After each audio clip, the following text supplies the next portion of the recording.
How old were you when you deployed? When was I deployed? Yeah. You said how old or when? How old were you? That was the first time I was 33 years old, deployed to Desert Storm. How did you feel about having to go? I was apprehensive and a little excited. Why were you deployed? Why were you deployed? Because I was with the Special Operations Unit in Bentwaters, Royal Air Force Station in England, and my unit I was with was being sent forward for Operation Desert Shield and Desert Storm. What was your rank? At the time, I was a captain. What was your role? My role was being a chaplain to the Special Operations Unit. How long were you deployed? This time that we're speaking about, I was deployed about 9 months. Did you have to wear a certain uniform? Yes, we wore a combat uniform, or what they called their fatigues or AirBUs, since I'm an airman. But they were the basic field uniforms. What was your favorite weapon? Did you have a favorite weapon? Yes, as a chaplain, I had a favorite weapon. It's called the BIBLE. As a chaplain, I'm a non-combatant, so I didn't carry a weapon, but I had people with me at all times, and they carried weapons.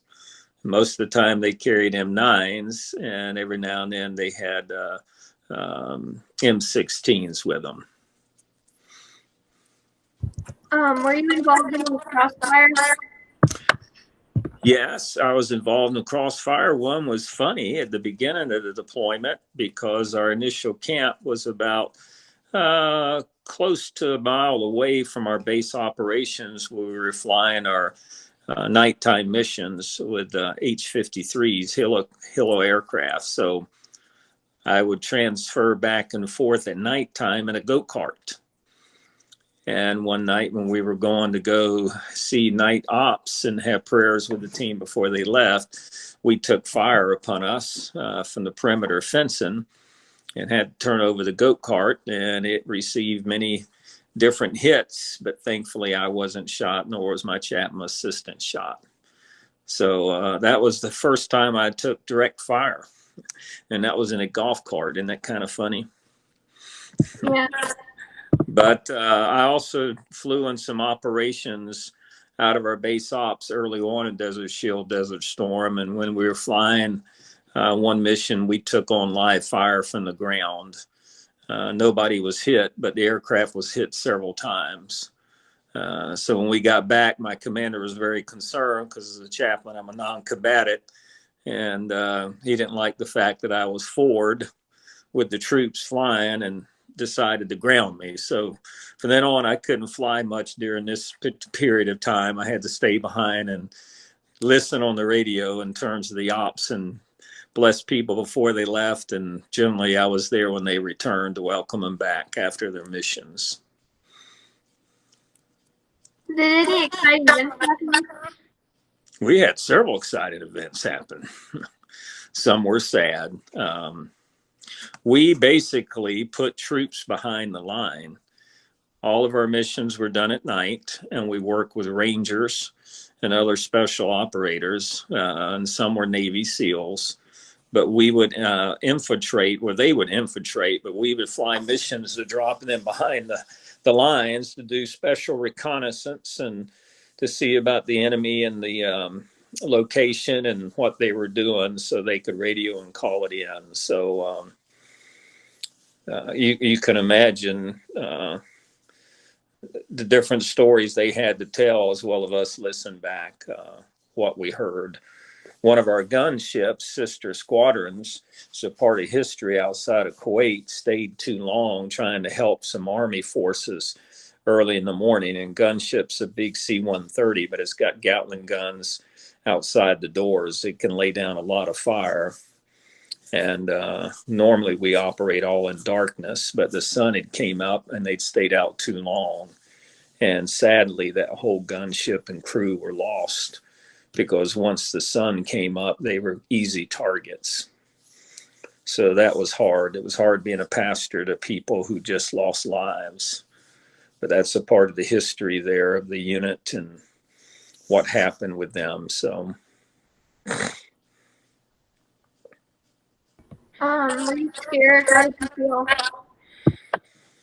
There was some element of being scared. I mean, when that night when we were taken on fire in the helicopter, you just kind of held your breath. You didn't know if you were going to get shot or not. It's so fast, but your blood pressure raises and you get a little concerned.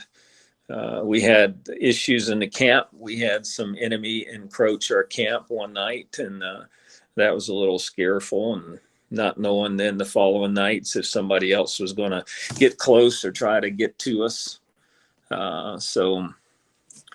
It's amazing how your mind can react, good and bad. But overall, I was thankful for the people that I was with because they were very skilled warriors and they took quite good care of us. So around our base, we were grateful not to lose anybody, and they pretty well took care of the enemy and the people trying to intrude upon us. So. What happened when you came home? When we came home after this time, it was a very special moment in the life of Bentwaters RAF. Bentwaters is located on the coast of England. And when we flew back, I actually got to see the sun setting on the English coast. And it was wonderful to think about that. What are the cliffs called? Yeah, the cliffs of Dover are just like bright white, almost like a powder white when the sun's glistening off of it. And I thought a lot about the warriors in World War II and others coming over there seeking the safety of the English runway and the countrysides as they came back from flights fight in Germany. So anyway, when we came back to over the hills of Dover and into RAF, unbeknownst to us, there was the high school band and a big parade welcoming all of us back home.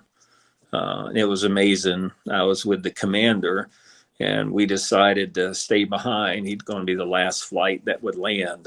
So we kept circling while the planes were landing and letting troops off and stuff before we landed. So it was a spectacular sight.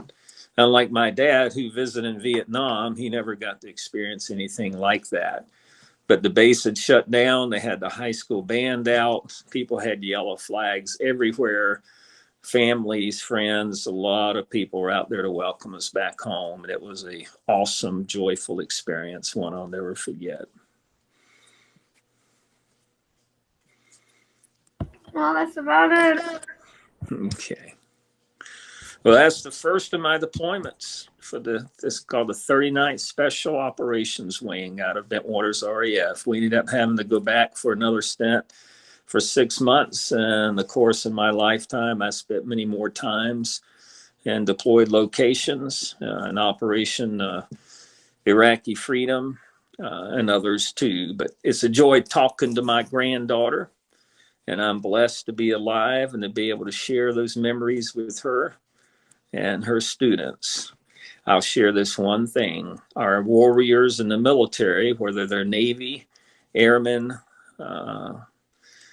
Army, or Marines, they're special people and they sacrifice much. As we sacrifice and are willing to sacrifice our lives in pursuit of freedom across the world, there's another group behind that are sacrificing much, and that's our spouses and our families. And sometimes they sacrifice more than we do. But I've been blessed. I was spent 30 years as an Air Force chaplain, raised to the rank of colonel. And I give God thanks for the opportunity to share his word and the cause of Christ with many other warriors in many difficult as well as wonderful times in the armed forces.